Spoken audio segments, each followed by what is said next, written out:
Hello everyone, and peace of Christ to all of you. If you remember, when Muslims always we speak to them about anything regardless their religion, the Muslims always blame someone else of everything. As an example, the terrorism, America, Israel. But when the terrorist Muhammad was exist, there was no America, there was no Israel, and actually he is the one who sent letters to the king of the Roman, convert or die. When we say to them, violence, Islam teach violence, then the Muslim will respond, will say, shall I show you verses from the Old Testament 4,000 years ago?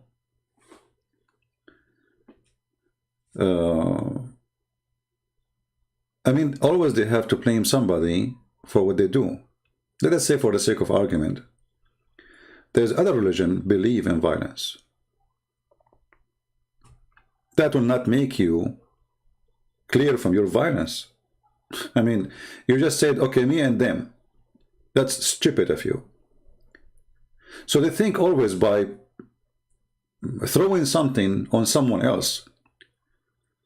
When you show me a verse from the Old Testament 4,000 years ago or 3,000 years ago, and I show you today, we are talking about time where everybody lived by the sword, died by the sword. And in a time, supposedly, we became way more civil. Today, not 4,000 years ago. So look what Islam did. The Middle East was way better than before Islam. Before Islam, the Middle East was in different level. All Muslims agree that Muhammad himself used to work for his wife, and this is before she became his wife. What happened to women after Islam?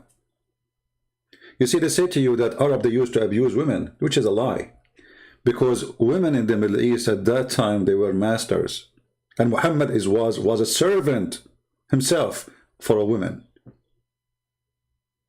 There was a queens and leaders.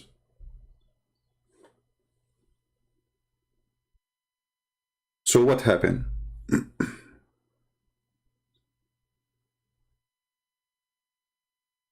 You know what I mean? What happened exactly?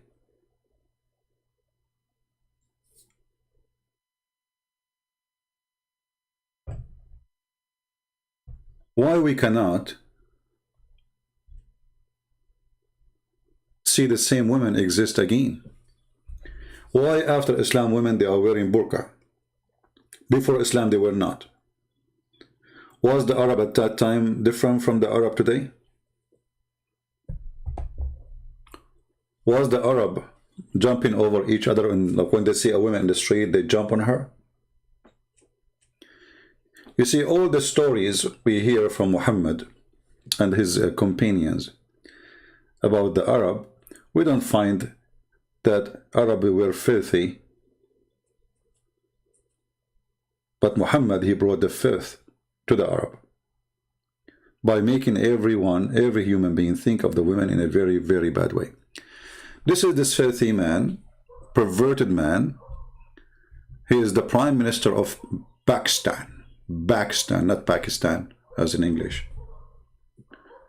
So Pakistan Prime Minister, he is as a Muslim, he's a genius, and he found out why there is a lot of rape in Pakistan.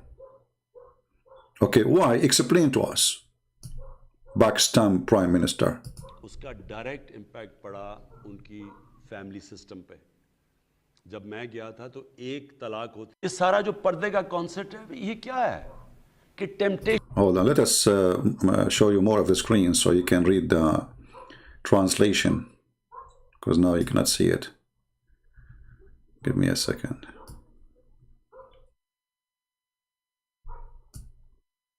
Okay, now.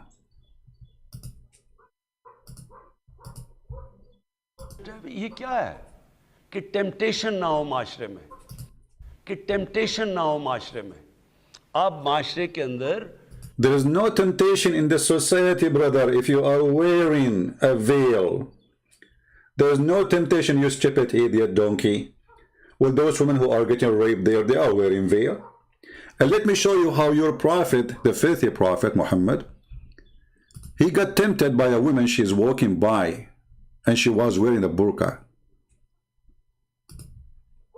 Was she? She was a Muslim woman wearing a burqa.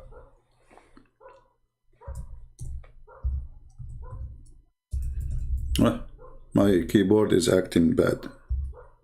Uh-oh. And my keyboard is typing the wrong letters. Hold on. I need to fix that.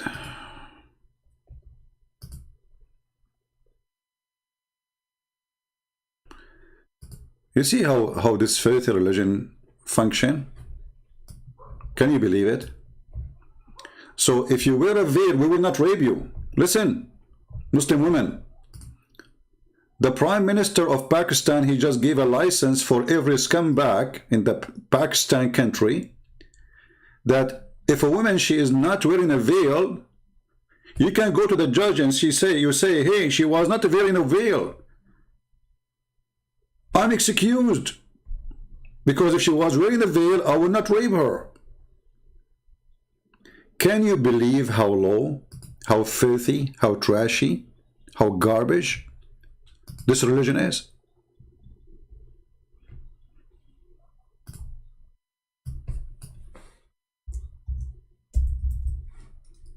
Can you believe it? Okay, finally our keyboard working fine. That's good. This is the filthy Muhammad, peace be upon him.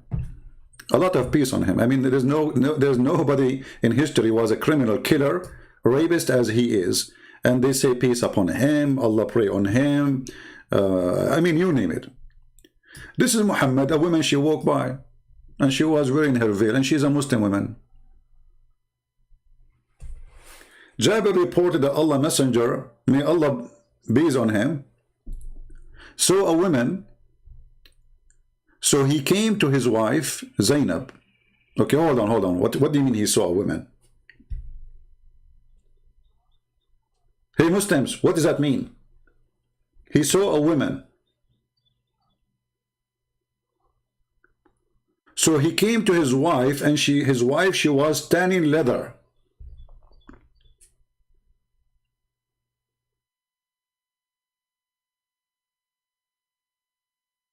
And he forced his wife into sex. You know, imagine, I don't know if you know how the villagers all days, they used to do tanning for the leather. It's a very, very tough process. Boiling water, adding color, putting the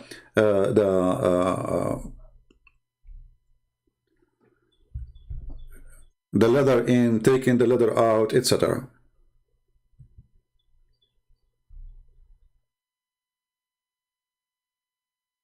Just because he saw a woman. And then what he said, he did not say she is not wearing a veil and she made me horny.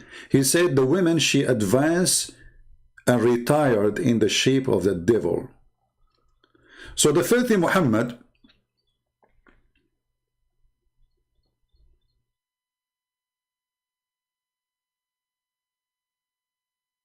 is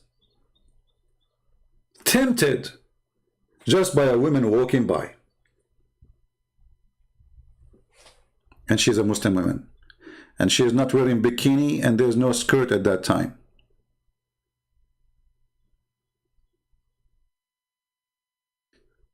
We have a filthy coward here. His name is Muhammad Said. Get out of here. I don't want to see you here. You are a son of Mut'ah for sure.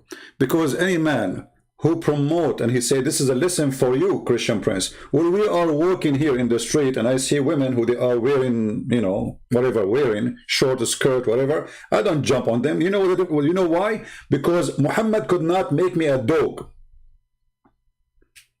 If Muhammad was able to make you a dog, then this is a different story. I am a human. The dog Muhammad will not make me a dog like him. So if you are a Muslim, and you believe that your wife and your sister and your mother deserve respect, you should know, you should teach your children that women are not a piece of bone or meat. The second you see it, you jump on her.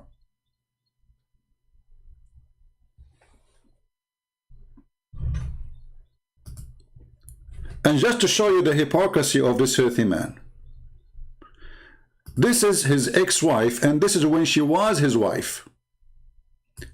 So based on this filthy man, his wife, she should be raped.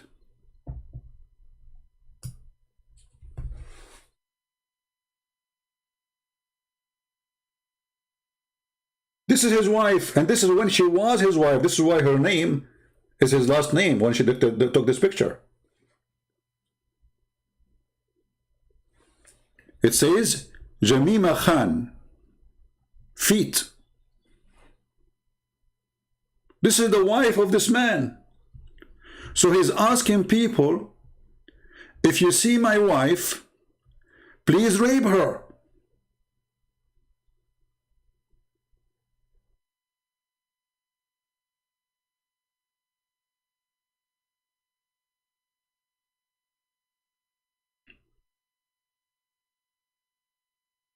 But you need to understand that those coward leaders, if we can call them leaders, they do say things for the sake of election. Obviously, this man, he don't believe in a single word of what he's saying. But by saying it, you became a filthy creature for me. How come he is marrying to this woman, and this is how she used to dress when she was his wife? She dressed long clothes when she go to Pakistan. Because in Pakistan, they will rape her. So when she go back to England with him, she wears short skirt. So the Prime Minister of Pakistan is saying to you, Islam made us very civil people. If a woman wearing a skirt, short skirt like this, we will rip her to pieces. In my beautiful country, Pakistan.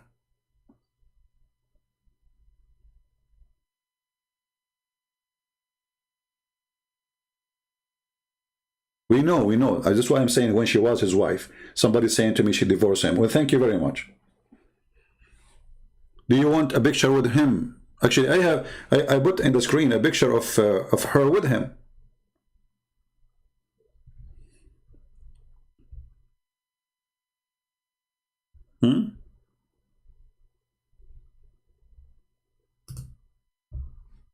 What is this? This is the wife.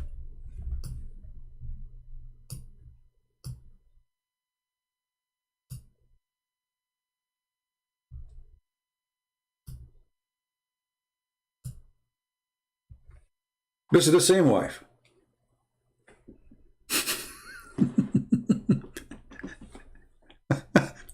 He's a rich man. and here you see how some women, I mean, how in the world even you marry such a man? Just because you have some pennies? What a quality of a woman you are. So she accepts to put this in her head? What a transforming machine.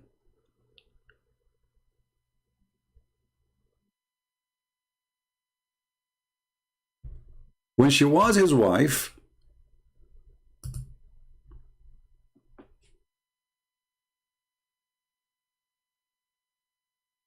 according to Imran Khan, his wife should be attacked. She's showing her hair. And she's showing her chest. And she is not wearing a veil, as you see. How you do that?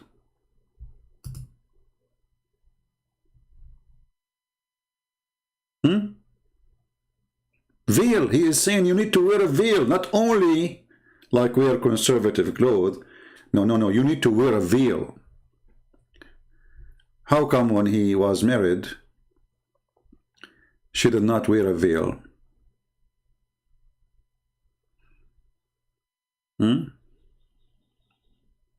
What was the problem? He could not control her? She was controlling him? He was a bad Muslim? He repent to Allah now? Or because he knew what kind of people he have and he wanted to win the election?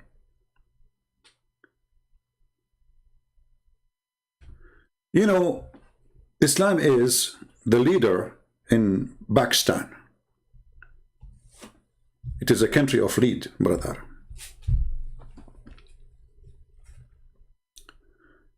A lead in morality, and because Islam is taking over the country. I mean, Islam took over a long time ago. And because Islam took over, my friend, this country became very moral. To the point, Pakistan became #1 country in the world searching for porn.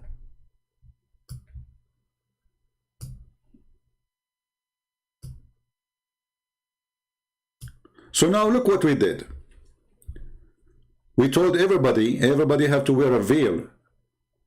Islam, brother, Islam. And then everybody is searching for porn. Some people, they keep saying to me, he's divorced already from, we know, what's wrong with the people? Why people are stupid? We know that the guy is divorced already. We are showing you when she was his wife, what she used to dress. What's wrong with people? Are you stupid or what? Why you keep repeating saying we know she is divorced. We show you that when she is with him as a wife, she was not wearing the veil. He is saying if you don't wear the veil, men, they will rape you. What's wrong with people? Nobody is listening. Too much hashish. Stop saying to me she is divorced. I mean, we knew that those Muslim men anyway, they will marry them just for fun. As you see, he don't respect her. Because if he respect her, and she is his wife, by what he is saying now his wife is a whore. That's what he's saying. A woman, she is not wearing a veil, according to this filthy prime minister of Pakistan, the porn country. She is a whore. Again, somebody will come and say, oh, she divorced her. We know. I said from the beginning, his ex-wife. What's wrong with you?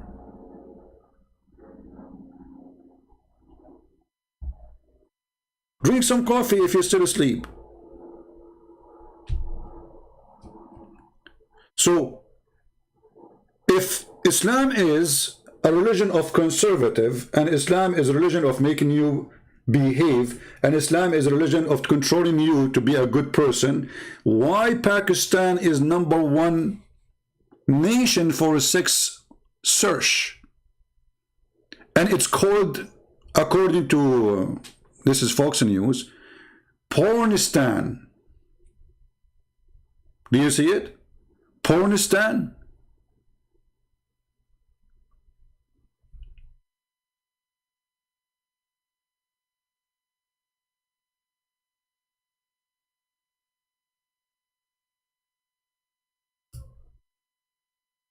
They got upset because Google published which the country is #1 searching for sex. They got upset from the truth. It hurt. And what they search for? They search rape sex. Look, they are #1. Sex with donkey. Sex with horse. Do you see what they are looking for? Camel sex.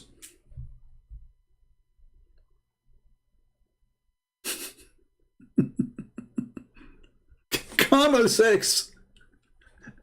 Sex with dog.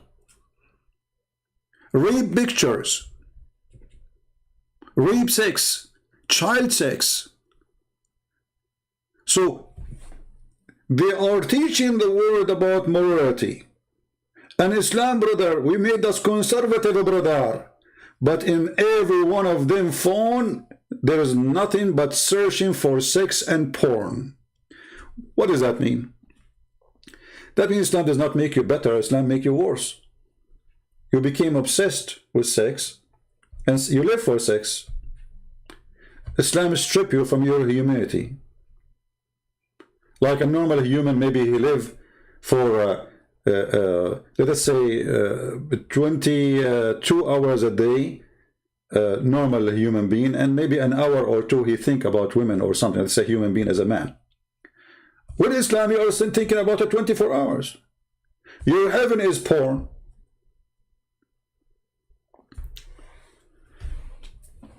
Even in the heaven of Islam, when Allah He promised Muslim men that they will have a lot of women for sex,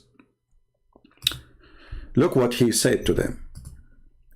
Because Islam make you believe that women are sexual property. Sexual property.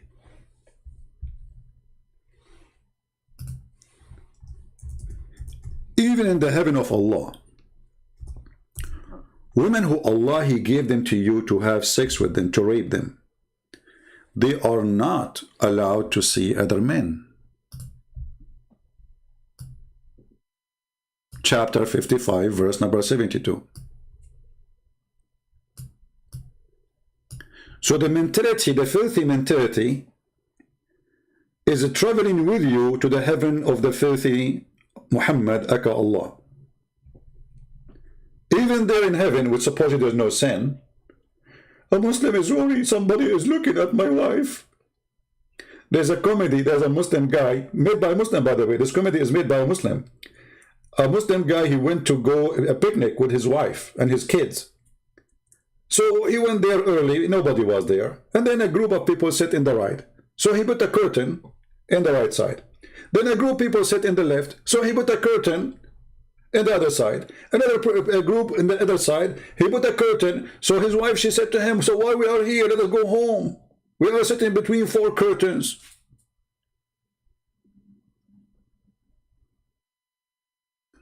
So now you are in heaven, and you are going to sit with your wives between 4 curtains. But yet you are in heaven. I mean, nobody will jump over your window, and no need to worry about security and rape. But still, those women, brother, they are restrained. Do you see the word restrained? Islam made the women a sexual product to be used and abused. This is why the Quran says in chapter 3, verse number 34, beat them. When a woman, if you remember the hadith, when a woman, she came and she was complaining about her husband, he want to force her, he want to rape her. And he did beat her to do that. What Muhammad said to her? He said, he's right. If you think you can go back to your previous husband without him raping you, you are mistaken. And as you see, the woman, her husband, he beat her in order to force her into sex, and her skin became greener than her clothing. Aisha, she said, a lady came wearing a green veil and explained, also complained to her. Oh, Aisha, she's complaining to her, for her husband, and showed her a green spot in her skin caused by beating. It was a habit of ladies to support each other. Look at the habit of the ladies. Look at this habit, man. Disgusting. You know, women are women. What you can do? It's a habit of ladies supporting each other, you know. No, you cannot support each other. Get beaten, you know, that's it. Enjoy it. You know? This is why they say, no man will be questioned for beating his wife. No man should be questioned. Why? Because if we question the man why he did beat his wife, we are stripping Islam from the reason to be a Muslim. All those gang who joined Muhammad to be Muslims with him, they are seeking a privilege.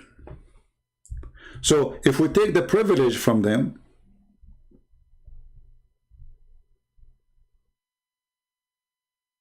they believe Islam.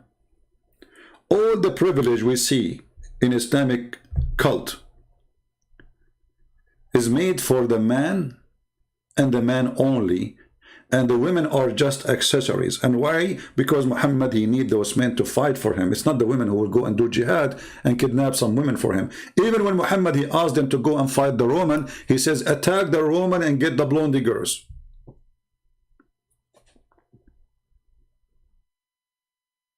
Attack the Roman and get the blondie girls.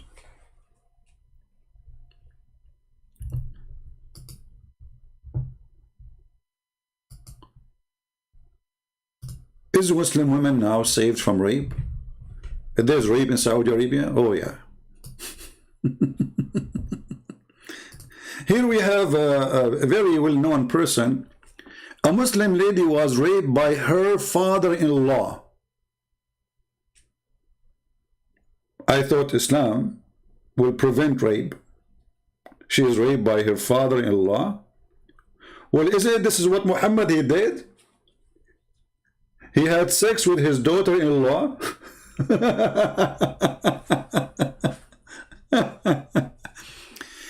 And Islam, brother, create a solution, brother, for rape. Let us see the solution. I want to see the solution. I'm interested. Allah says in the Quran, in Surah Ahzab, chapter number 33, verse number 59, O Prophet, tell your wives and your daughters and the believing women that when they go abroad, they should put on the cloak, they should put on the jilbab, so that they shall be recognized and it will prevent them from being molested.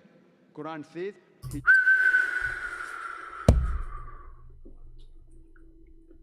brothers and sisters, that will prevent them from being molested. Did you hear it? That will prevent them from being molested. You know what? I'm totally convinced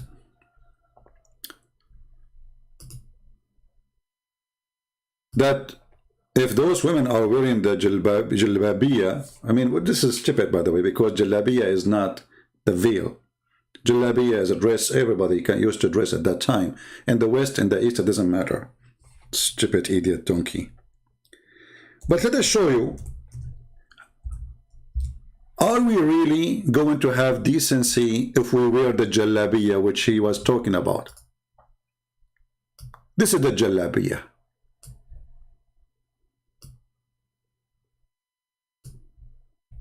Do you see it? This is the jalabiya. Please don't forget to wear your jalabiya. What is that? Is that a circus or something?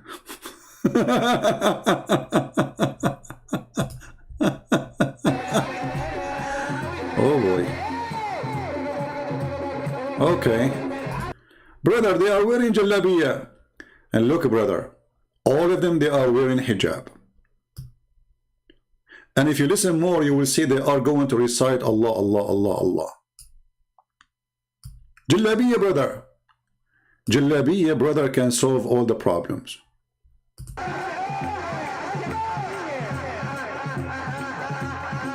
Two women in the top of each other, and the other guy is shaking his butt with the other woman's butt. And remember, all they are wearing hijab. Praise be to Allah. You can't even see their face. Brother.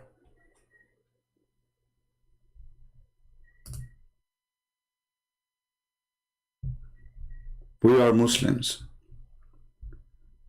We don't do what the kuffar do, brother. We don't. You like it, you don't. We don't. We are different. Islam teaches us, brother, a lot of things. I mean, I have to skip some pictures because some of them, they are totally weird. What is that? I mean, it's very moderate to have two women in the top of each other. Oh boy. Okay, let us forget this topic.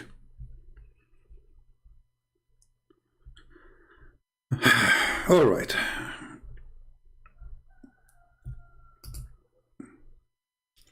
So, as you see, those people, they speak about things. If you go and you know, I've been in Asia, I've been in Thailand, I've been in many countries. And in the month of Ramadan, everybody from Saudi Arabia, you find them in Thailand. They go in the Philippines, they go, etc. Seeking what? Are they seeking the beach? Are they? No, everybody knows what. Prostitution.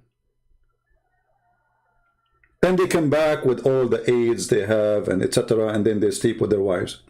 This is why you know, in Islamic countries, AIDS spread like fire. Why? Because a man have multiple partners, and all those men, 99% maybe, go abroad, have sex with the different women as soon as they get a chance to do it, because Islam made them believe that you can't do that. You see, in Islam, there's always a solution to have sex with someone else. Muta, as an example, as a solution. A zawaj friend, a friend, you know, they call it zawaj friend. What does that mean? Oh, brother, I cannot really have sex with this woman unless she marry me. So we can marry for a few days as a friends. And then, brother, we have sex. And then when we are done, we go. That's it. Bye-bye. Bye-bye. You know? Or even travel marriage. If you have my book, Sex and Allah, you will see how they legalize all kind of prostitution, but they call it marriage. They call it marriage. The one saying to me, stop mocking, get out of here. You are a follower of the mockery prophet. The one who called women equal to dogs and donkeys.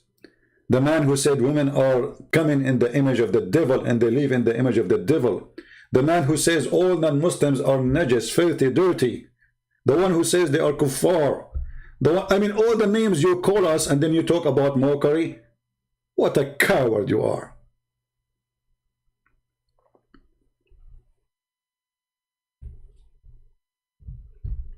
As you see, it is #1 mockery countries, Islamic, you know, I mean Islamic religion, and yet they say to you, stop your mockery. I'm not making a mockery. The one who make a mockery is your prophet. He's making mockery of you. He made you a sex maniac. He made you a sex toy. He made you stupid. That is a mockery.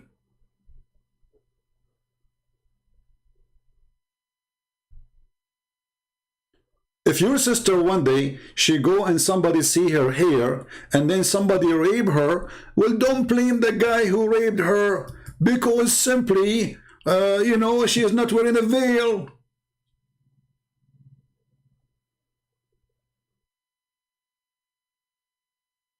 Sorry.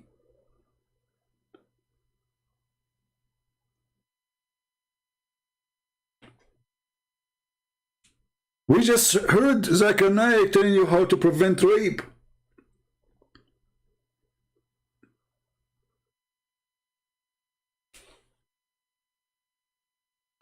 Then we go to different topic.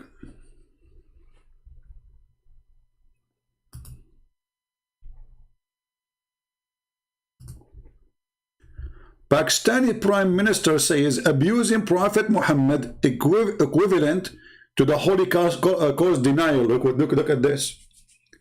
Brother, what do you want to say to us? What do you mean, brother? In Lahore, supporters of the Tehreek-e-Labbaik Pakistan, or TLP party, gathered Friday, chanting religious slogans outside party headquarters. Their protest organized offline. Okay, hold on. Anyway, so they are chatting, and the prophet, if you insult the prophet, you have to go to jail. You know what? I challenge the Muslim to accept this. Anyone who insults a prophet, he go to jail. Because the first one who goes to jail is you. You insult everybody. You know, when you as a Muslim, you say Jesus is just a man, he's just a prophet, not God, that is an insult to me. So all of you should go to jail then. When you say Buddha is not God, well, this is their God, that's an insult. You go to jail. When you say the gods of the Hindus are fake, you go to jail. Do you dare to do it? Look who's talking. Look who is talking about insulting other people belief. Of followers of the insulting machine Muhammad. وَإِنَّمَا الْمُشْرِكُونَ نَجِسٌ. Those who don't believe in Allah, they are najis, filthy, disgusting. Forbid them from entering our holy land.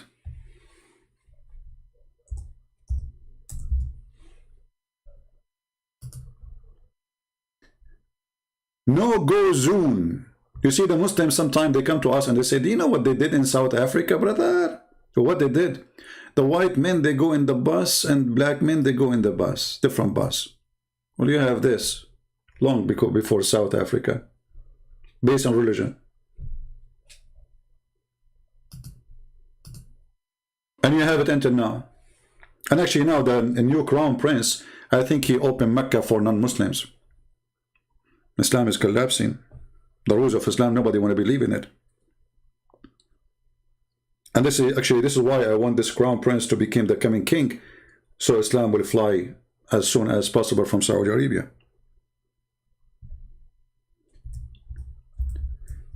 If you search in Google Muslims only Mecca and search for pictures,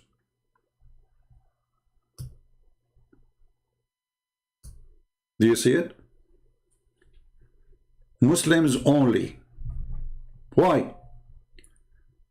Because the Quran taught Muslims that we as a Muslim, we are supremacist.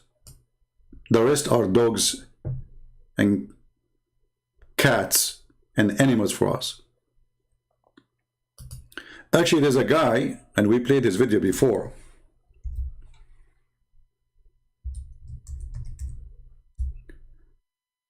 He made a video saying, reciting the Quran.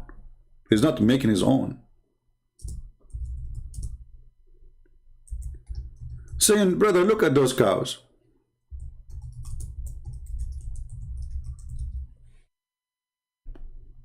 Look at those cows. Which one is better? At least those cows are useful. At least those cows, we can get milk from them.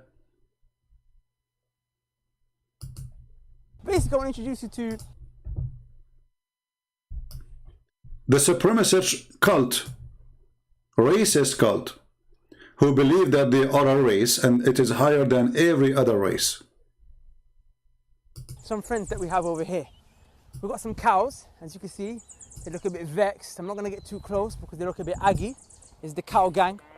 Three look like they're on this thing. Basically, brothers and sisters, just seeing the cows reminded me of an ayah in the Quran where Allah subhanahu wa ta'ala describes the people who are misguided.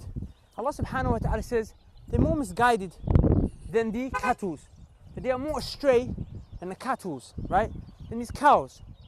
If you think about it, brothers and sisters, a human being, right, who doesn't believe in Allah subhanahu wa ta'ala, he has less value than these cattle right here. Because at least from this cattle and these cows, you can get milk. At least from these cows, you can get leather. You know, you can get something from them. There is some benefit that comes from these cows. Despite how, you know, if you look at them as an animal, you know, alhamdulillah, they're a blessing from Allah subhanahu wa ta'ala, but they're not the most intelligent animal. You know, they're not the most, you know, like you can see flies all around them. But a person who's misguided, a person who's astray, a person who doesn't worship Allah subhanahu wa ta'ala has less value on this earth than these cows. Because these cows, like I said, at least they produce some fruits, some meat can come from them, some milk can come, some leather can come. But what is going to come from a human being who is misguided? What is going to come from a human misguided? Look, he has a Mercedes-Benz behind him made by the human being who is misguided. This donkey, he has a Mercedes-Benz behind him made by the kuffar. The camera is using, made by the kuffar. The clothes he's wearing, all of it is made in China, made by the kuffar. The phone he's using is made by the kuffar.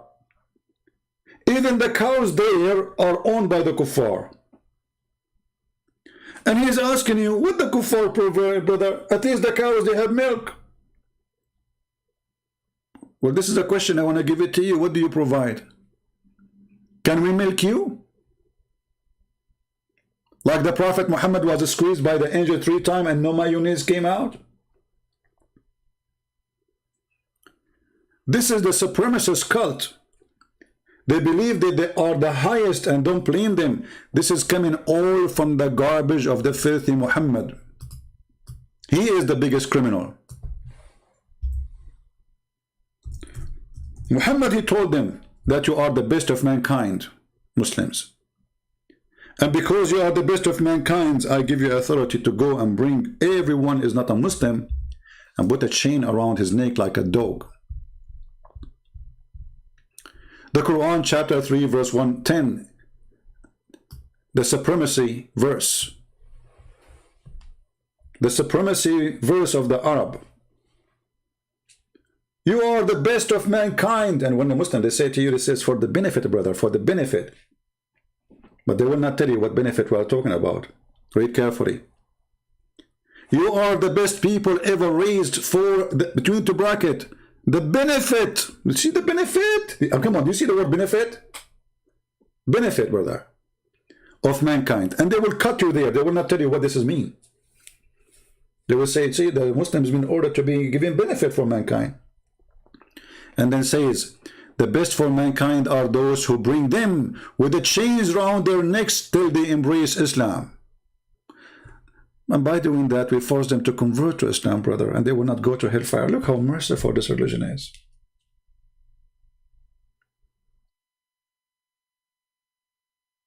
Look how beautiful, brother. I feel like I want to cry.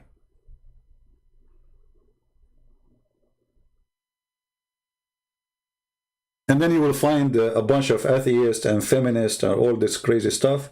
They say to you, we love Islam. What? We love Islam. Well, Islam says beat the women. We love Islam, okay.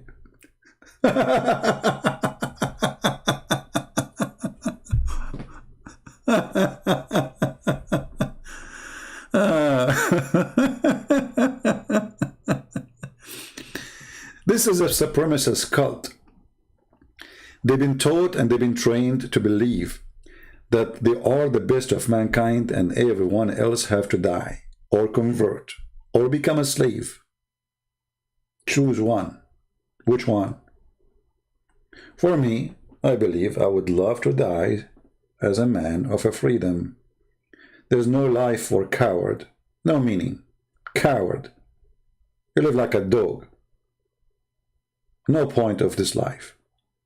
Somebody's asking, saying Islam is a growing. My friend, Islam is dying so fast. Islam is so dying so fast to the point they are trying to silence those who expose Islam. Do you see? All of this is a sign of a clear weakness.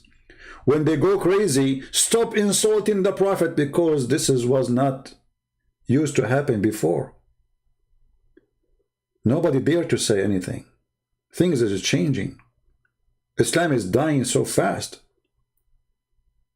Muslims leaving Islam left and right. They don't, you know, Muslims, they make video. If somebody convert to Islam, they spread the video all over. But when somebody leave Islam, he will not make videos because this is a religion of terrorism. According to Al Jazeera TV, there's 6 million Muslims leaving Islam a year. Al Jazeera TV. And the sheikh was crying, saying, nobody have the right, have the right to make Muslim leave Islam. But they have the right to make you leave your religion and come to Islam, right? But we have no right to make you leave Islam, brother. 6 million a year, and this was many years ago. And now with the satellite, and now with the internet, and now the Muslims, they start seeing the stupidity and the garbage of Muhammad, and they are leaving left and right. And they think by doing more aggressive things, they can stop it. But as you see, anything now happening in this world is going to be in the social media in 2 seconds.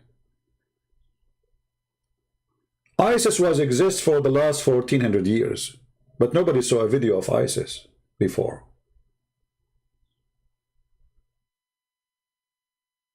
And then when ISIS start practicing the true Islam, Muslims, they start writing articles saying, ISIS is not Islam. And I challenge any Muhammadan to show me one thing ISIS did is not Islamic. Do you remember the video where ISIS, they put chains around the women from the Yazidi and the Christians? You remember them? They took them as slaves. Oh, they are not doing that, brother. This is not Islamic. Well, here we go.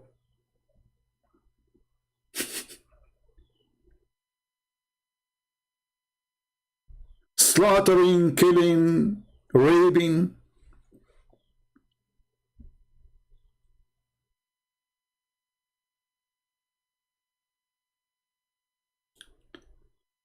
And Muhammad, he claimed that if we bring you and the chain in your neck and we make you a slave and you convert to Islam, and we will keep you as a slave, by the way, because they did that to many who they are slaves, they converted to Islam so they will not be abused extra, but they will not let them go free. Actually, Muhammad himself, he did not let Bilal go free. See, the Muslim, they keep saying Bilal, Bilal. First of all, if Muhammad is a prophet against slavery, why he have Bilal anyway? Muhammad himself, he have tons of women for sex purpose, not to wash dishes.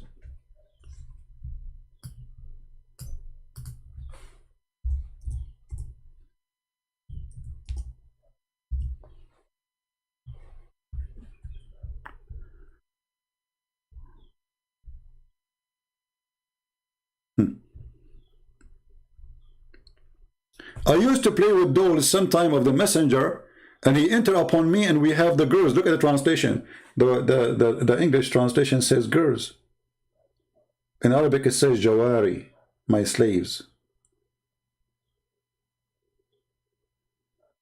You see how they lie even in translation just to cover up?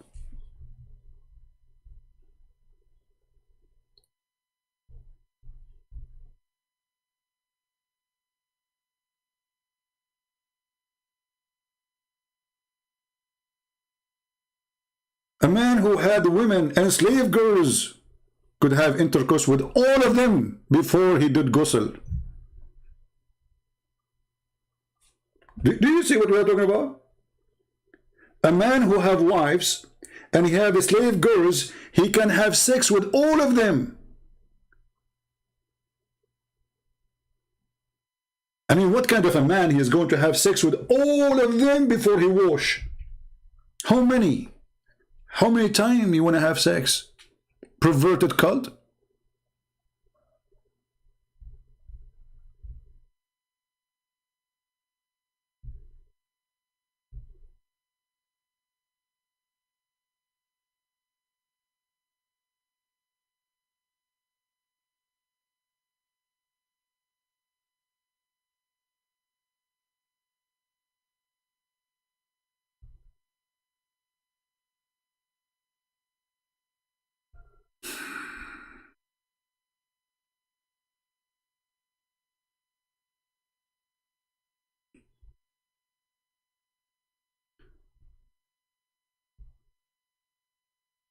Muhammad and the faith of Muhammad. I noticed that the messenger of Allah was missing. Oh, Muhammad is missing. Like what? Muhammad is missing? And I thought he had gone to visit one of his what? Sex slaves? How many he have?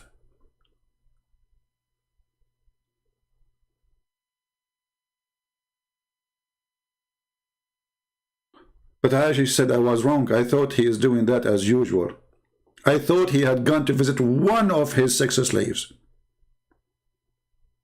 How many he have?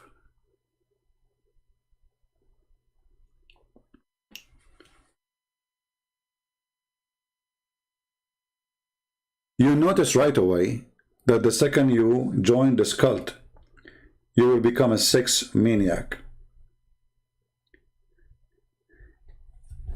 You know, like, do you know the display in a store? In the display, when they want to sell a product, they have a spotlight. What is the purpose of the spotlight? Is to get your eyes' attention on where the light is, and then you will see the product. Islam make the women a woman in display by putting her in the burqa, because now she is a sexual object wherever she go. And when the man he see anything of this woman, he will consider it as an invitation. Anything.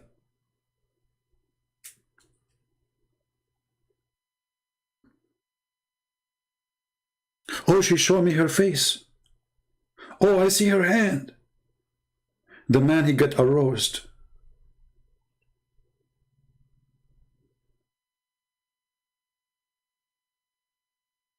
And now Muslim men are not even getting married in Saudi Arabia. because of YouTube and internet, the average of marriage is very low. Why? Well, he look at the one in, you know, next to him, and the one is in the YouTube. Look how beautiful she is there. I'm gonna go there.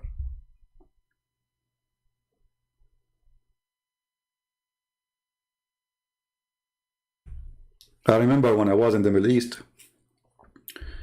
one day, you know, in the Middle East, like you have, it's different, like the way the buildings is done. So like everything is concrete. So, you know, I was in the roof. We have like a nice yard in the top of the roof. And suddenly everybody is fixing his satellite. The whole town is in the roof. Afternoon, I went to walk. I was like a teenage. And then the kids who they are in my age, they say, did you change the direction of satellite? I said, why? They said, because the 6 channels, they are in different satellite now. And then I understood why our neighbor Sheikh Muhammad was changing the satellite, and why the other neighbor, and why the other, everybody is in the roof. Everybody. When I saw them in the roof working satellite, I said, what happened? So I went downstairs, it's working, everything is working fine, you know, TV is working. But the porn channels, brother, they are moved to different satellite. So everybody is adjusting his satellite. This is why Islam did not bring anything civil to the life of a human being. Wherever Islam goes, filth come.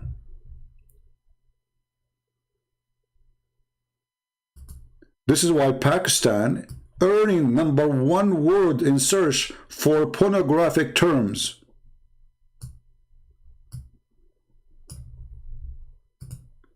And notice here in the article they are saying that the Muslims are so upset from publishing this in the internet. They were so upset from Google, so now Google will not do it again, supposedly. So Google saying Pakistan is #1 in the word search for pornographic terms, outranking every other country in the world. Pakistan is top dog in search for per person horse sex. I wonder what is making you excited when you watch horse sex. You are a person who prays 5 times a day to Allah. And now you have a break from work. And you want to entertain yourself. I go in Google and search for horse sex. Wow. Since 2004? Brother, you broke the record. Donkey sex since 2007. Aren't you upset that there is somebody before you? He was #1. Oh, by the way, why they don't put #1 before #7? We want to see which country. And then since 2007, rape pictures. Between 24 and 29, rape 6. Since 24, 6 child sex. But this is a country where everybody wore burqa. So obviously, Islam and burqa is making you more obsessed and mad with sex. It did not make you a better person. It did not provide you with any solution.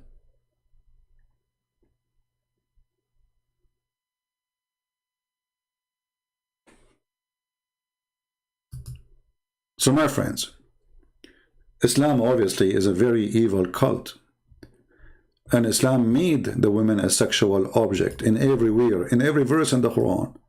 A Muslim want to join jihad for one reason, not because he believes in Allah just to get the virgins. There's tons of videos of Al-Qaeda and ISIS, they are quoting what their prophet says. Brother, when you enter heaven, brother, women, they will jump on you. One she will be sucking your, and the other one she will be sucking, and the other one she will be sucking, and the other one she will be sucking. I mean, what sucking? They will suck. Are they bad women or what? So you enter the room and they will jump in the top of you. You don't even have it, like you will be raped, literally. And the Muslim like, wow, I cannot wait for that, brother. Man, I want to go on suicide now, join ISIS. I die. After 2 minutes, I will be in my room. And women, you idiot, you will have no penis anyway. You will become shish kebab. Allah will make me have a... Even when their prophet, he promised them a penis. Iman, have you ever heard?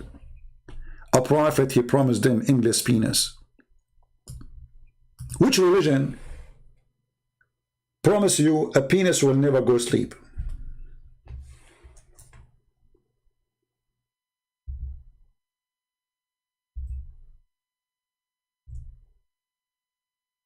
Huh? Just I'm wondering, what is the religion which will make you hear such a thing? What kind of a prophet?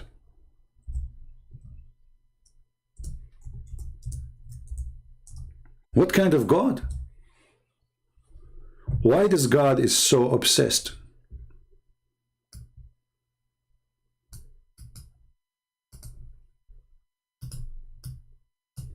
with penises and vagina? And the funny, the Muslim, they say to me, Christian Prince, why you keep talking about things? I am the one who's talking about it.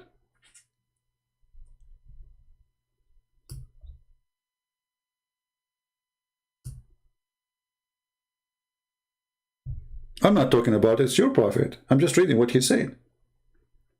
They will come and say, why you keep talking about sex, sex, sex, sex? Are you obsessed with sex? Show me one thing in your religion except sex. What is in your sex? What is this? Okay, now I became a believer. I'm going to go to heaven. Have you ever heard Allah told Muhammad that your penis will never go sleep?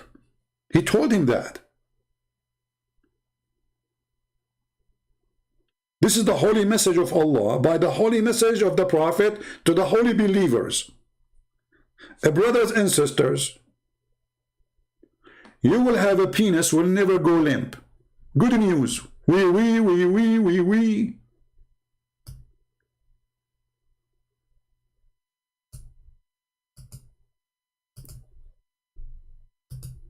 And brother, Allah will take the prostitutes. By the way, there's a good news for prostitution according to Islam, because Allah, if you are really good looking, according to Islam, Allah will import you for sex to make the Muslims happy.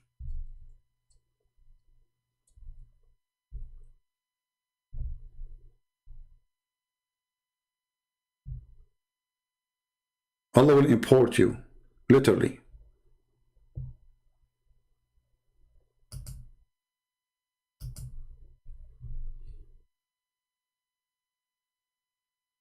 Inheritance of hellfire women. Allah will take them from there. Why? Because those women, they have nice, desirable front passages. I don't know what is that exactly. Muslims, anyone can help us?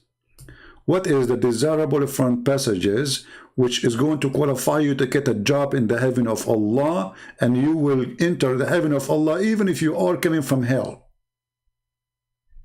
And what is the connection between those desirable front passages and your penis will never go limp? There's any connection? This is a decent religion, brother.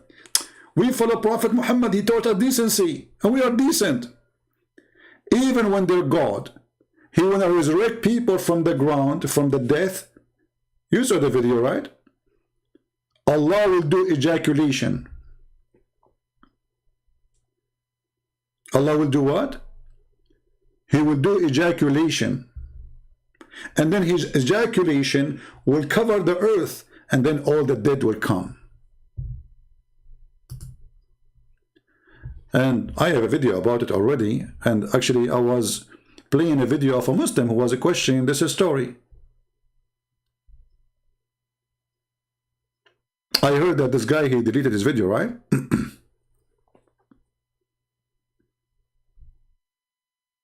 Abu Layth? Did he? Somebody told me that he deleted after I made a video about it. But I think it's too late already. People have, you know. So it was a Muslim who was asking himself,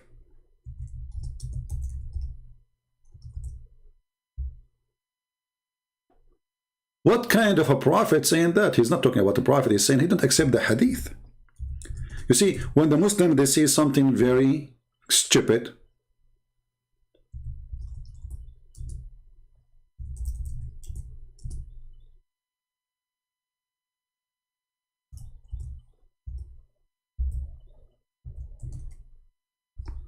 I'm trying to find the video he played for us.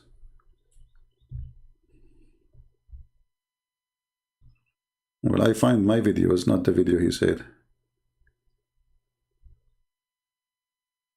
Oh boy.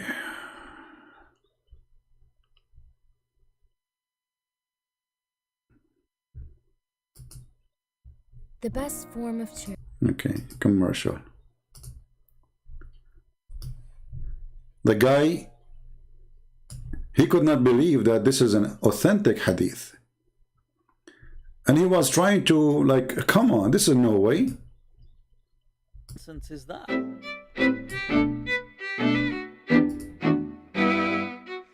We can say that the Quran strongly suggests, the Quran seems to have a very strong indication that Isa is coming. However, it is not definitive and it is not conclusive in and of itself. Abe Salo, this is strong. Strong, people, strong suggestion. Pay attention. Just from the language of the Quran and just from the context of the Quran, we give it the presumption, but not the certainty. So that's the strong strong suggestion Jesus is coming in the Quran. It's not actually anywhere in the Quran, but khair, strong. As for the hadith, this is where, of course, the issue becomes crystal clear.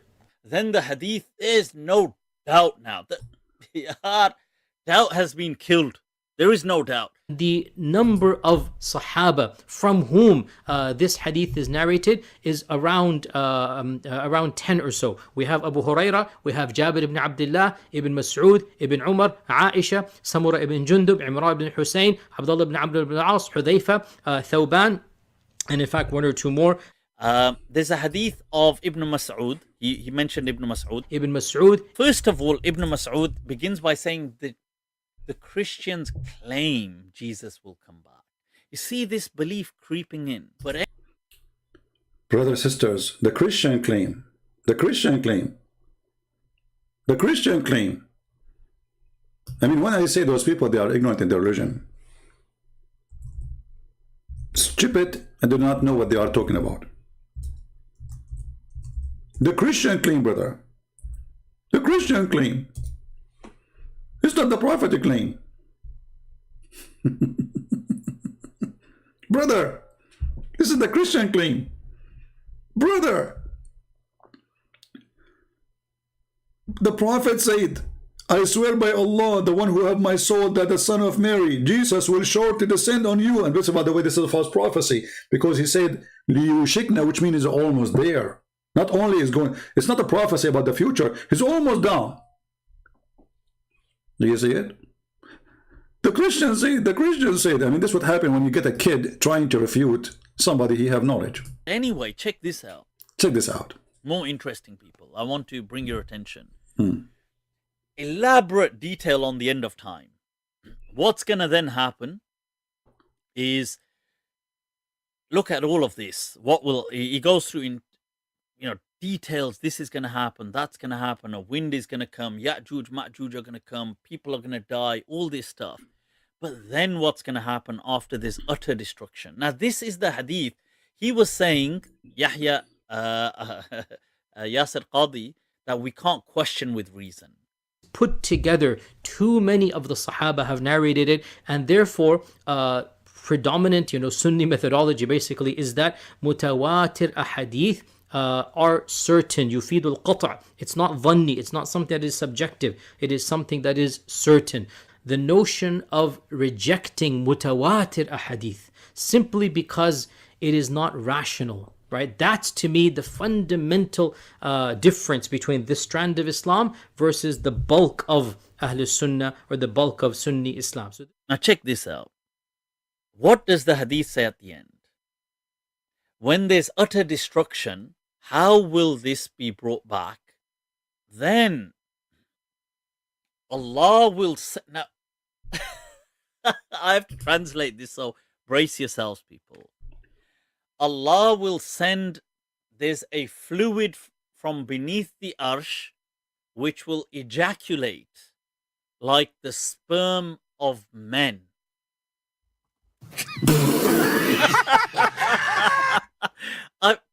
Whoa, people, let me repeat. Look at it for yourselves. ثُمَّ يُرْسِلُ اللَّهُ مَاءً. Allah will send down on earth, shower down on earth, fluid from beneath his arsh. So beneath his throne, there's a collection of fluid, which is كَمَنِيِّ الرِّجَالِ, which is like the sperm of men. This is going to shower down on the globe. And what's going to happen is this is going to then give birth to once again life. So sperm. So for that, people, I had to yeah. So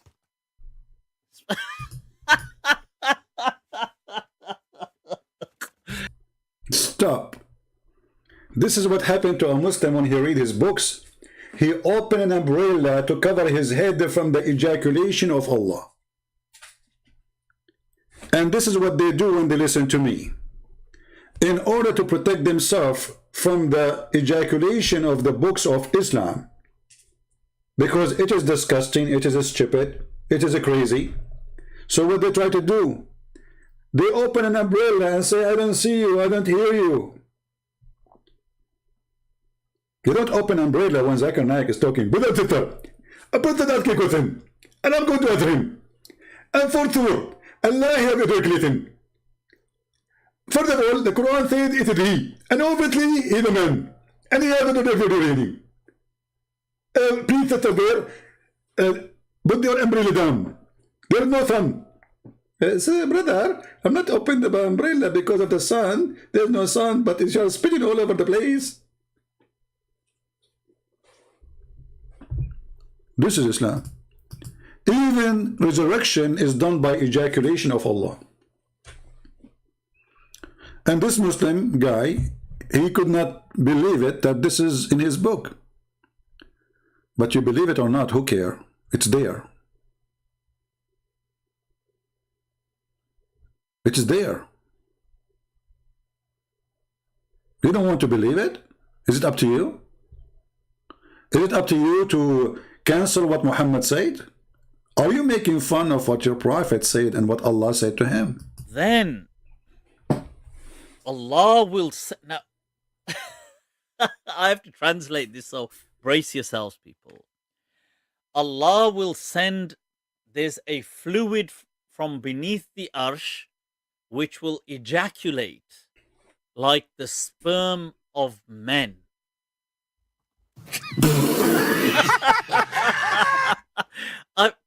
Whoa, people, let me repeat. Look at it for yourselves. ثُمَّ يُرْسِلُ اللَّهُ مَاءً. Allah will send down on earth, shower down on earth, fluid from beneath his arsh. So beneath his throne, there's a collection of fluid, which is كَمَنِيِّ الرِّجَالِ, which is like the sperm of men. This is going to shower down on the globe, and what's going to happen is this is going to then give birth to once again life. So now where Muhammad is getting this is from the god of Baal. You know Baal? Allah is Baal, the same god. Like they have different name, but obviously the same method. Baal, the people in the old days, those who believe in Baal, he ejaculate, and then spring come. And women get fertility, and even animals, they have babies. That is Baal who fertilizes everything. Allah is the same as Baal. It's different God, different name, different territory. The God of fertility. My friend, the one who's saying, Abu Hamid, that South Korea is going to hand over Rahat John Austin to Islamic State of Pakistan. Okay, let me ask you, why we Christians don't give support for this guy? If you are Pakistani people who support freedom for your country, why you don't organize yourself and ask some Christians to join you? And I'm sure many they will join you. Those who live where the embassy, there's many embassy for South Korea. There's one in California, there's one, etc. Go, do something. Make a big sign. Don't do that. You know, let people talk about it. If you want to help this guy, do something. Posting in a chat only is useless. If you want to help this guy really, if we really care for this man to be saved from deported to Pakistan, and we know what will happen, and I wonder why even South Korea would do such a crime when this country majority is a Christians. So stop complaining, do something. Those who care, they do. Not only they talk about it. And please next time don't say the word ex-gen. Don't shorten the name of Christ. Christians, not ex-gen. We are not X and Christ is not X.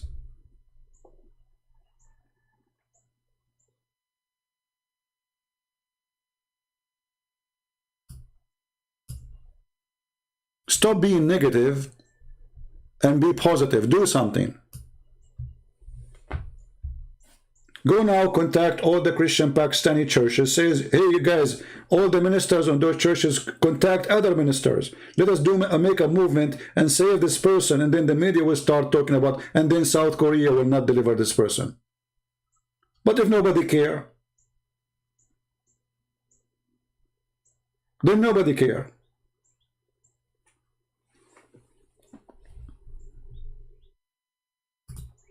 And remember one thing.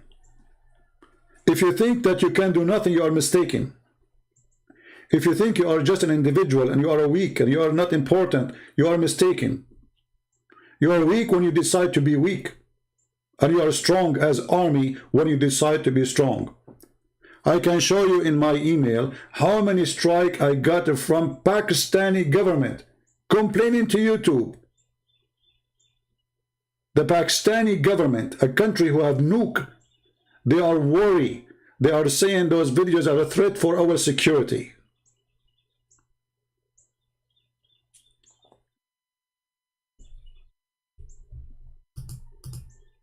You Christians are weak when you decide to be weak. When you decide just to watch. You are strong when you do something about it.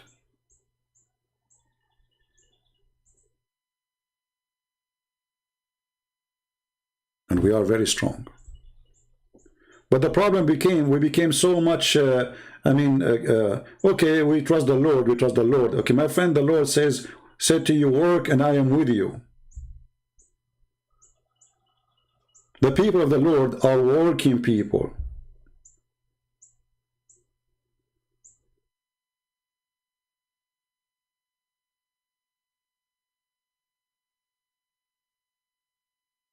Pakistan is not worried about that the country became #1 porn star country in the world.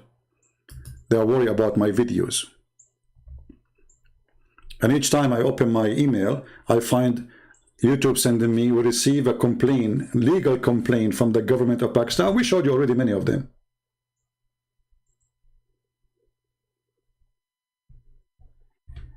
No, I don't want to unblock Saeed. Let him go. We are done with this kid. You say it one more time, I will block you too.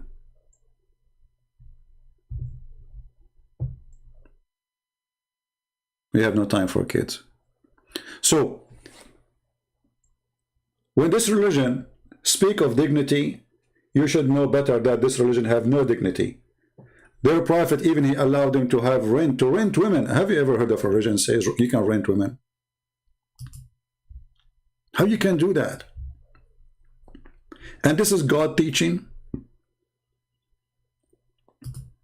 It's God teaching to rent a woman. And they explain to you how Islam teach, brother, that renting women is the best thing to do, brother.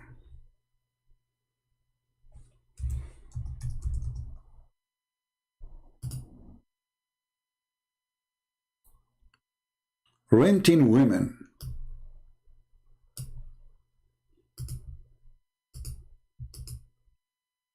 The 4 pillars of mut'ah. Okay, what is the 4 pillars of mut'ah? They explain to you that it has pillars. Look, this is very well organized religion. Pillars, brother. We have pillars of prostitution. Okay, what is the pillars? Can you tell us about the pillars, brother? In some work, a special term is applied to women who participate in mut'ah, mustajara. Mustajara in Arabic mean or rented women. Mut'ah is considered as a kind of rental because in general main basic aim is the kind of this marriage, they call it marriage, look at this, is sexual enjoyment of the women. So they say to you, burqa, they say to you, we are conservative, they say to you, my friend, this religion is the most lousy hippie cult ever exist for mankind. It is sex perverted establishment.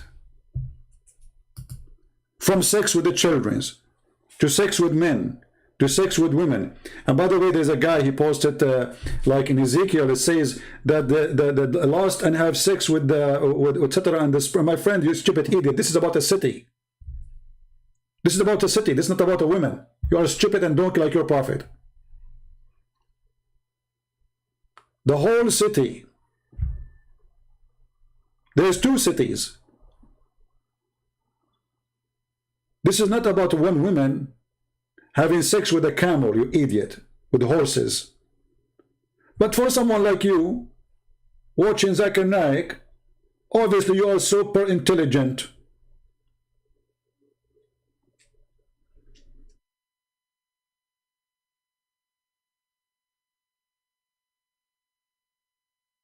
Actually, we have a clear verses in the Bible that if you have sex with animals, what the punishment? In the Quran, there is no such thing. I tell you to show me where in the Quran it says if you have sex with animals, you will be punished. You will say to me in the hadith why Muhammad trying to copy the Jews.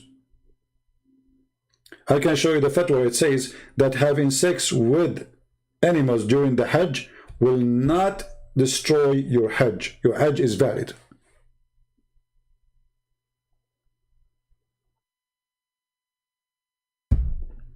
So if you are interested in renting women, Islam is what you deserve, you should have. So when those people, they say to us, like this is the Prime Minister of Pakistan, I understand very well the game. This guy, he knew what kind of people he is going to vote for him. In order to win the election, always before the election, they do something.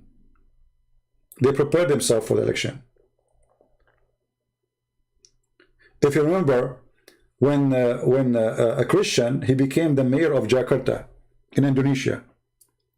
To get rid of him, the guy, he just said, those people, they are using Islam for the sake of election. They put him 40 years in jail, and they strip him from his job as a mayor when he's saying the truth. Why they are against him? Because he's a Christian. You cannot put the mayor, he's a Christian. So what if he's a good man? So what if people love him? So what if he's perfect for the job? Still he's a Christian. So the guy, he said those people, they are using religion for the election. Just for saying that, he did not make insult of Muhammad. He did not say anything. That's not like me talking now. Nothing. Because of what he said, they are using Islam for election, for politics. They strip him from his job. They send him to jail.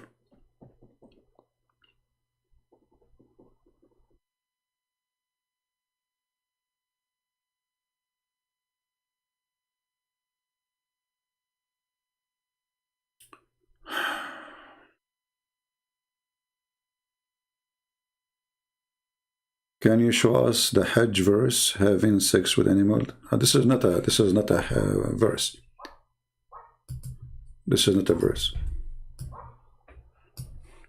Actually, the Quran does not have verses anyway.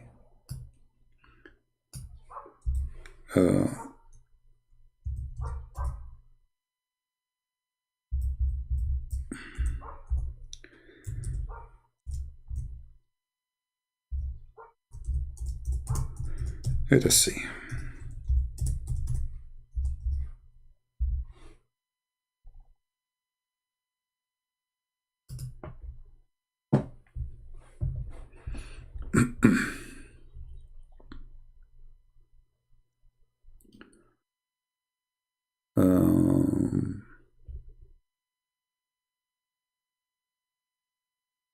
Here we go. And I will give you a link, for those. But this is not a verse in the Quran. Quran does not speak about this.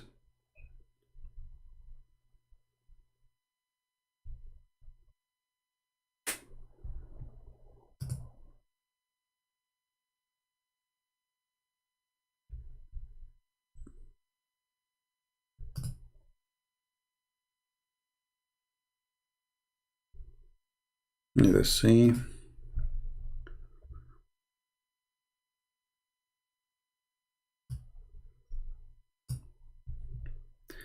I will give you the official website. This is official, actually. This is islamweb.com. This is the fatwa number 214033. And this is the date of it. ولا فرق بين الوطء في القبل أو الدبر بين آدمي من آدمين أو بهيمة. وبه قال الشافعي وأبو ثور ويتخرج في وطء البهيمة أن الحج لا يفسد به. وهو قول مالك وأبي حنيفة. So, two Islamic Sunni sect, the biggest, and I think this guy, the Prime Minister of Pakistan, he is a Hanifa, saying that if you have sex with an animal, that will not make your Hajj invalid. Also, there is no difference between sexual intercourse in the vagina or in the back passages. Wherefore, from a human or a beast. Accordingly, Al-Shafi'i and Abu Hanifa said, and Abu Thawr, he said, this is the biggest names, the Hajj is not spoiled by it if you have intercourse with animals. Do you see it? Even if you have sex with a human, man with a man, homosexuality, in the anal. This is the translation. Let me check the original. Let us go to the original. This is the book of Kitab al-Mughni, page number, let's see which page this one, doesn't say which page we will find it, because it shows many pages in the same link.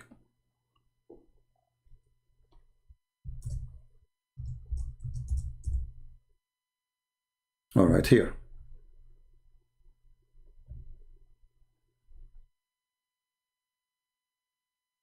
So what they are talking about, if you have sex with the animal, it's okay.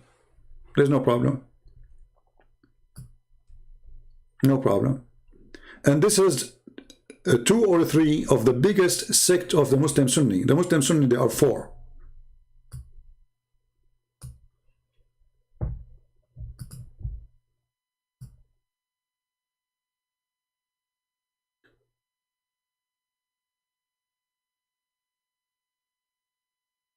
Al-Shafi'i, Malik, Abu Hanifa, they have no problem if you have sex with the animal during the Hajj, and that will not destroy your Hajj.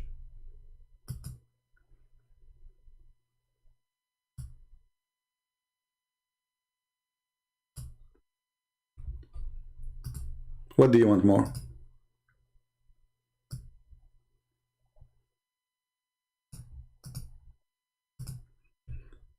Let me find you a link I can share.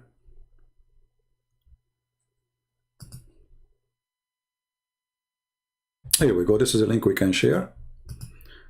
This is better because it shows you the hadith directly. But it's in Arabic. You have to use Google Translation. You can save it in your reference. All right. And this is a very official Islamic website. This is islamweb.net.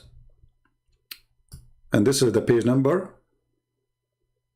the book of Al-Mughni, volume number 3, page number 160, hadith number 2387.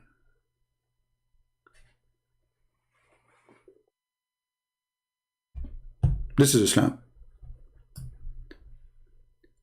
And always I need to warn you that when Muhammad and they speak about adultery as an example, they say to you, Islam is against adultery.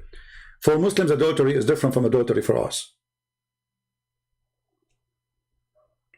For Islam, promote adultery. Actually, there's verses in the Quran say clearly and showing you what the Muslim used to do with the slave girls.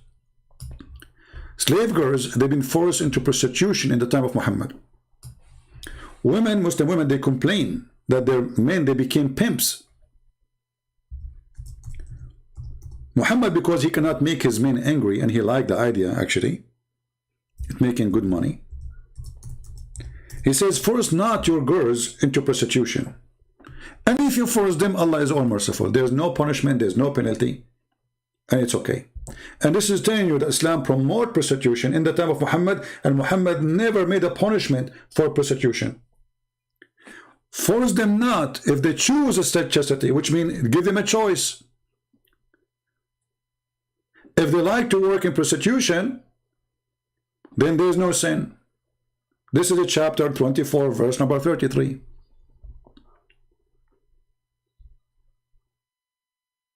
And if you force them, Allah is all merciful. That's it. Don't worry about it. Do you see it? So don't be fooled when they say to you, Islam is against prostitution, Islam is conservative, Islam is the most lousy. Have you ever heard of a prophet, he ordered women to give their boobs to an adult man to suck it? I mean, what kind of conservative religion this religion is?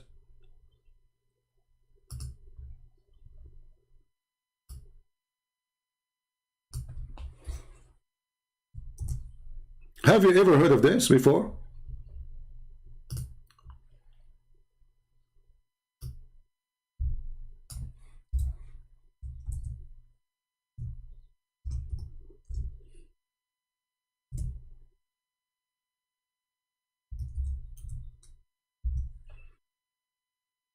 Let us see. Each time Aisha, she want to have somebody to enter her house to meet with her, you have to go and suckle the nipples of her sisters or her nieces.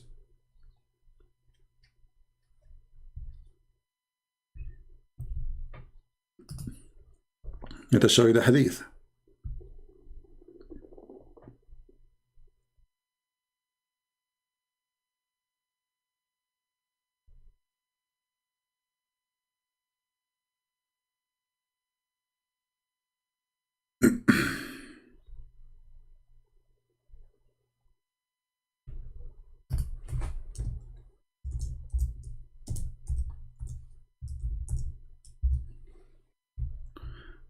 Let me find it.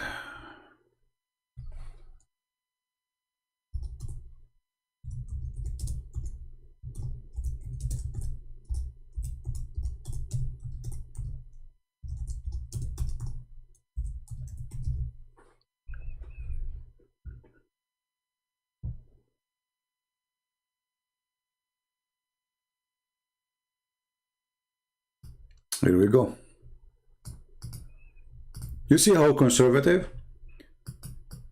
So we Muslims, we force women to wear burqa, and the burqa will prevent you from prostitution and prevent you from temptation, but we order our women to give their boobs to strangers.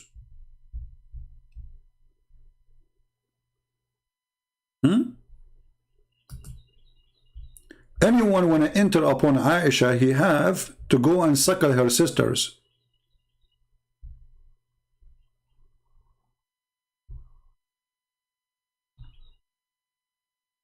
And look at the first translation, give milk. It says give milk, give milk. Give milk. So whenever a man, she wanted to be able to come and see her, she ordered her sister Kulthum bint Abu Bakr and the daughters of her brother to suckle, not to give milk. Look at the funny translation, give milk. Why, she's a cow? Hey, brother, drink my milk, and that will make you able to see the wife of the Prophet alone in the bedroom. The word suckling became give milk. Perverted cult. That is Islam, my friend. Give milk, huh?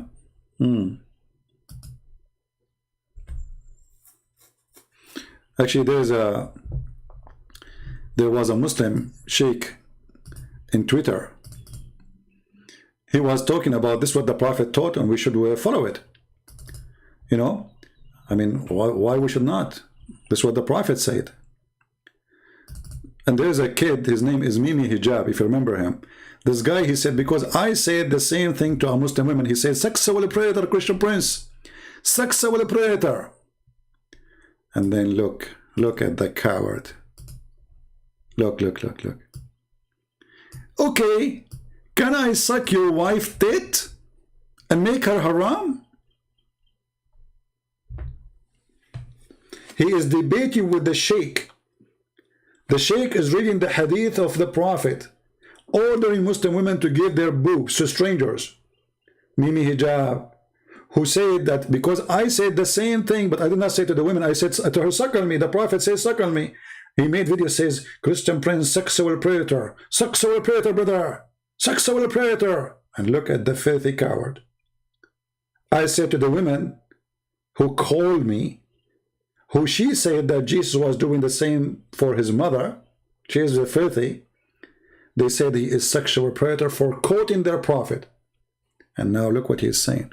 Okay, can I suck your wife? And then a Muslim, he said to Mimi Hijab, what kind of mannerism are these? Shame on you, Muhammad.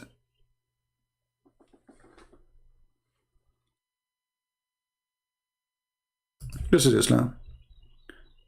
This is what happened when a Muslim, he tried to reject what his prophet saying. I mean, the sheikh is saying to you what the prophet said. What's the problem? Are you making fun of the prophet? Yes, we make fun of the prophet. Why not? And he make it like he is making fun of the guy, not the prophet, but the fact he's making fun of his religion.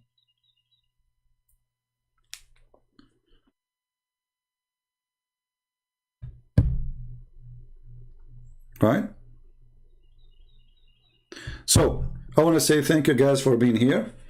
I appreciate you all. And by the way, those who are downloading my videos, somebody says that he downloaded the video from somebody and that buddy, flag him. First of all, I say to the one who flagged that person without saying his name, it's not right to flag other person because you yourself taking my videos. Now, if you are saying I'm serving the Lord, then you should ask people to download your video, even if you add the translation, and this is your work. Because remember, this is my work too. So if you are truly serving the Lord, you are not worshiping yourself, then you should not be upset from people downloading the video which is made by you and they load it different place. You should be happy for that. But if you are not serving the Lord, then you are serving yourself. You want to worship me. So if somebody take my video, that is my video then, that's me, I'm worshiping myself. Don't claim that you are serving the Lord. You are just serving yourself. You want just more subscribers. So if somebody did that to you, tell people about what he did, because obviously he's not serving of the Lord. At the same time, don't download from him, download from me. Here we go. I will finish, download it. All right? Always you need to remember to stop, if you are really a person who believes in Christ, not to think about yourself. I don't care if I have 1 subscriber or 10,000 or 1,000,000. For sure I like more, so more people will come, right? But at the end of the day, all your subscribers are mine because they are listening to me anyway. Is it about numbers on my page or numbers everywhere so people they can see the truth? Are we trying to serve the truth, serving the Lord, or we are serving a person who have his own ego, who want people to worship him? If you are a servant of the Lord, you wash the feet of the people. And this is how we wash your feet, with knowledge. We cleanse your feet from the dirt of this earth. So my friend, be a servant for the Lord, don't be a servant of your own. Because if you do so, you and your ego will go with you, or your ego. You will die soon, nobody will remember you. And the Lord even will not remember your work, Because he will say to you, many they will say to me, Lord, Lord, God, God. I say, depart away from me, I do not know you. They said, we did all the work for you, we did even miracles in your name. He said, you did not do it for my glory, your glory. So don't be one of those. Serve the Lord from your heart. Love the Muslims. We don't hate them. We are speaking against Islam, and we are trying to save them from this garbage. It's called Muhammad, Islamic supremacist cult. Don't hate. Don't teach violence. If you want to help the guy in South Africa, the one who is, they are going to deport him, start right now, contact your minister in a church, say, hey, there's a guy, this is what will happen to him. Let us do something. If you are Pakistani or not. I wish I can do the same. I don't have any minister to contact, really. I don't do business with the churches, sadly. Because most of them, they don't like what I do. My topic is very aggressive. They want to spend their day just doing sermon and rituals. Nobody want to fight for the truth. But if you go to church, and I encourage you to go, find a good church to go to, find a good man to listen to, tell them, let us do something. You can have a peaceful strike in the front of the South African embassy. TV stations will come. Call newspapers, TV stations, so they will know about you are there. And be sure to do it legally. Don't break the law. Don't be savage. Don't use violence. You are a Christian, remember that. Do it legally. There's embassies everywhere in every country. Talk to your church, see how you can organize it. Contact the authority if you need to get a license for that, in case you need it. And then stand with this poor man who is going to be deported. Do something. Right? Do something. This person now, God knows what he is thinking. The whole world left me alone. Nobody cared for me. If I am a famous man, if I am important man, the whole world will talk. If I'm a Muslim, the whole world will talk about him. But he's a Pakistani Christian. And we knew how they are treated. So what we do, we just watch what's happening. Why not all the Pakistani, they organized, all the Pakistani in USA, in Europe, etc., go and make a strike in the front of the South African embassy. Don't give this man, you have no right. Because we know what will happen to him. Or what is a crime, what he did. Like if he's a criminal, if he's a rapist, send him back. If he kills somebody, send him back.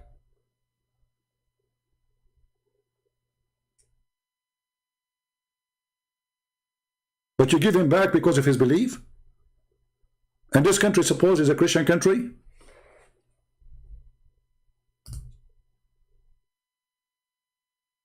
So do something.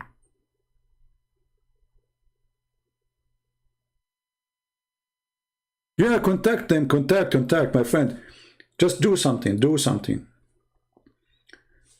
If we don't work, if I don't decide one day that, you know what, my English is funny. You hear Muslims making fun of my English from time to time, right? My English is funny. I'm a stranger.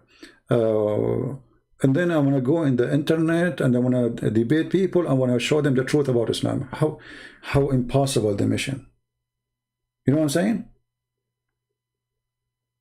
First time I remember I entered a chat room. Just to show you how the mission was very hard on me. I entered the chat room and instead of saying hello guys because my English is funny, I said hello this. I'm going to type it for you.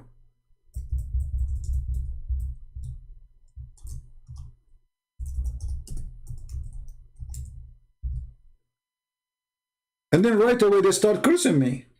And I said, what's wrong with those Americans? I just said hello to them. I said, hello guys.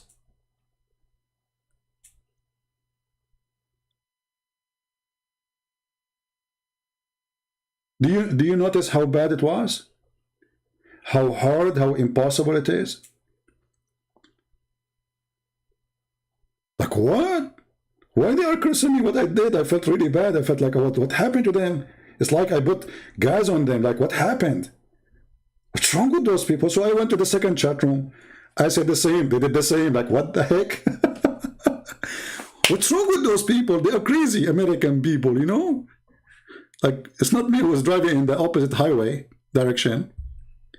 So my friend, sometimes the mission, it sounds like it's impossible. But if you are a person who believes that you can make a difference, you can. Go and see in Indonesia if we say now how many people in Indonesia they knew about me, you will not believe it. I'm nobody. I mean, who am I? I'm no one. I'm not a bishop. I'm not a priest. I don't have a church to teach in. You know, I'm just a person who have, let's say, I have extreme knowledge of the garbage of Muhammad. That's it.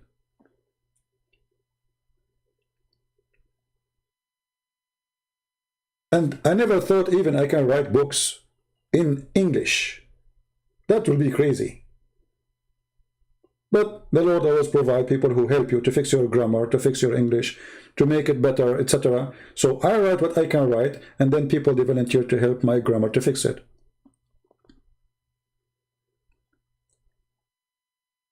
Don't always think this way.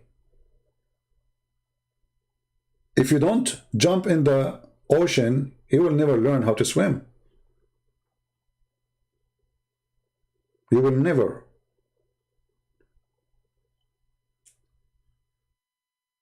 Be strong and be a believer. When you are a believer, there is nothing is called mission is impossible.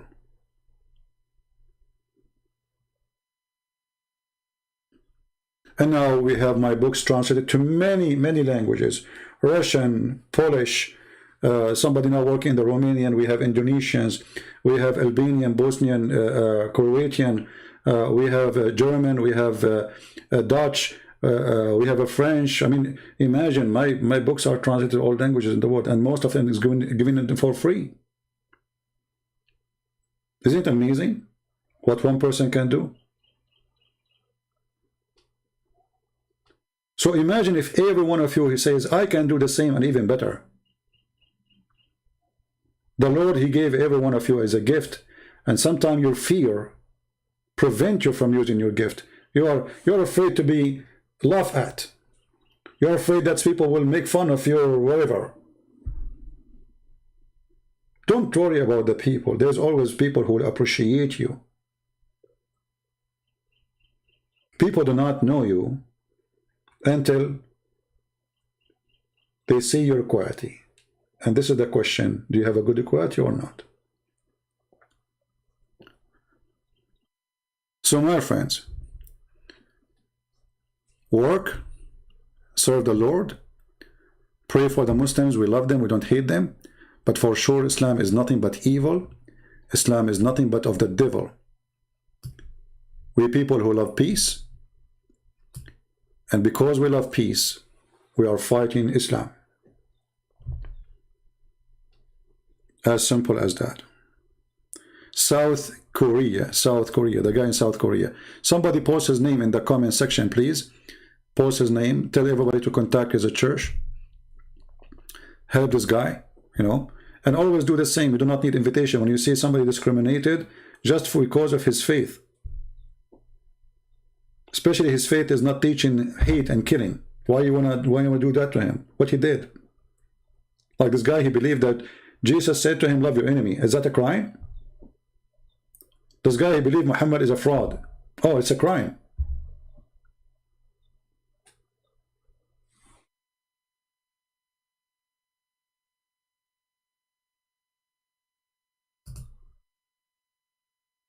I want to always, by the way, I know that people don't need my thanks for those who support us, because I don't talk about it. Like I go live on air, I should, you know, I never said anything about donation, but I'm very thankful for those people who support us, because if they are not doing that, I will not be able to give my books for free.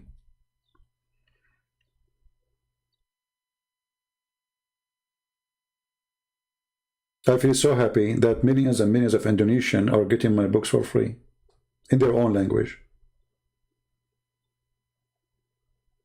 And I hope somebody now is working in Chinese translation. I cannot wait to see my first book in Chinese. That will be so beautiful. Because there's more than 1 billion, actually what billion? I think there's maybe 2 billion human beings who speak Chinese. Either they live in China or they live around the world. Read the truth about Islam in the Chinese language. And imagine, all those people who translate my books, they do it voluntarily and for free. See how the Lord always provides you? Do you see how He supports you? I did not pay a penny for any of my books' translation.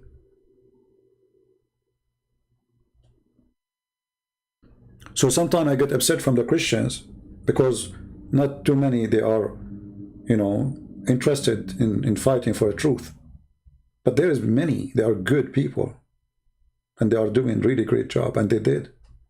And they are from all the churches. Protestant, Catholic, Orthodox. I have people working translation from everywhere.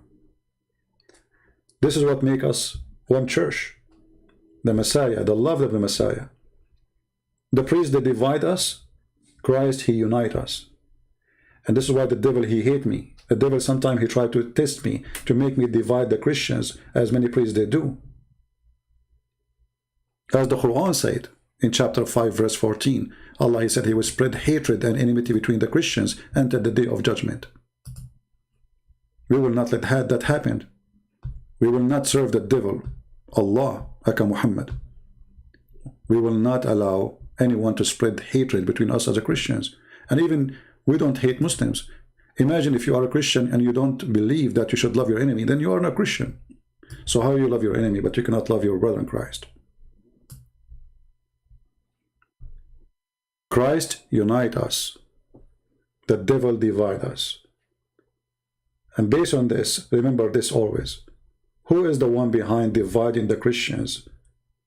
It is the devil. It is not from Christ. We are one church. And we have one master. I want to say thank you all of you for being here. May the Lord bless you. And maybe tomorrow we'll have a new topic. Don't forget to subscribe if you did not yet. And if you are already, don't forget to unsubscribe, because Allah will give you a blessing for doing that. The good deed, bad deed. Bad cup, good cup, Allah.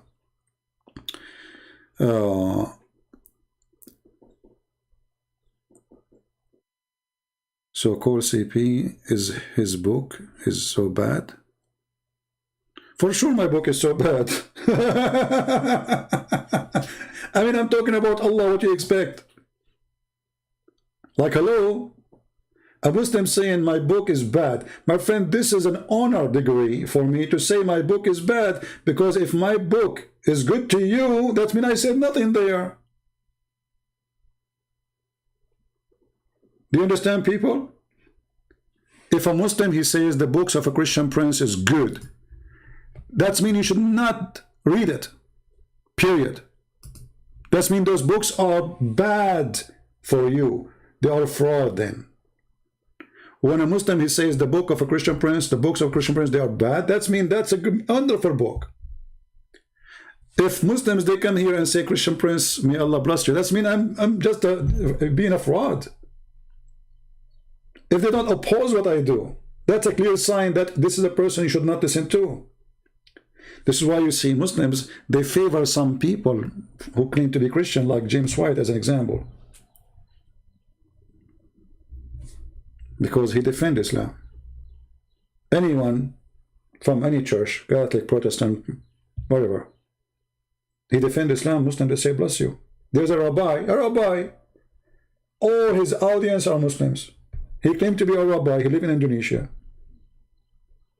You will not find a single negative comment in his videos. Why? Because he defends Islam, he attacks Christianity. Perfect.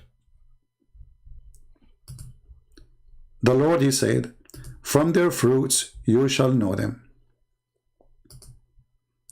And this is our fruits, and you be the judge. to listen or not. But at the end of the day, the real judge is God, our Lord. He will be back, and even the cult of Islam believe that the Messiah is coming back. So get ready, Muslims. You will stand in the front of the Lord, who your prophet said, when the devil he see him, he will be dissolved like salt. And your devil Muhammad will dissolve like salt when he see the Messiah.